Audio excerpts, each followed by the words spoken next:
அப்படியே சில நாள் கழிச்சு சுதியோட கராத்தே மாஸ்டர் இறந்து போயிடுறாரு. இவளுமே அவரோட அஸ்திய காசில கரைக்கலாமே எடுத்துட்டு போயிருக்கா. அங்க சில பேர் இவகிட்ட தப்பா நடந்துக்க வரானுங்க.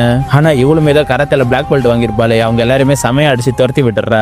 அப்படியே சில வருடங்கள் கடந்து போது இவளுமே நடந்த எல்லா லவ் ப்ராப்ளம்ஸ்ல இருந்து மூவ் ஆன் பண்ணி வெளில வந்திருப்பா.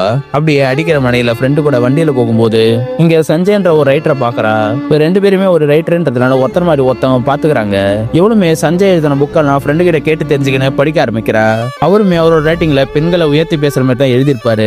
இப்ப இந்த கதை ரொம்ப நல்லா இருக்குன்னு சொல்லிட்டு இவ்வளவு பேர் சஞ்சய் கிட்ட பேச ஆரம்பிக்கிறா. அப்படியே சஞ்சய் கூட கொஞ்சம் கொஞ்சமா பழக ஆரம்பிச்சிடறா. இதனாலேயே அவளுக்கு ரொம்பவுமே பிடிக்க ஆரம்பிச்சிருது. இவளுமே லவ் சொல்றதுக்கு தன்னோட அம்மா கிட்ட சொல்லலாமே சொல்லி யோசிக்கிறா. ஆனா அதுக்குள்ளேயே அவங்க அம்மாக்கும் ஹார்ட் அட்டாக் வந்துருது. எப்படியோ கியூர் பண்ணி வீட்டுக்கு கூட்டிட்டு போனா ஒரு பெரிய இடத்துல இருந்து பொண்ணு கேட்டு வந்திருக்காங்க. அவங்க அம்மாவுக்குமே இந்த ஆடு ரொம்ப பிடிச்சி போனதுனால ஓகேன்னு சொல்லிடுறாங்க.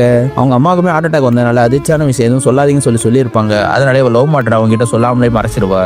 ஆனா ஸ்ருதியோட ஃப்ரெண்ட்ஸுமே அவங்க அம்மா கிட்ட பேசி லவ் சொல்லி புரிய வச்சிடுறாங்க.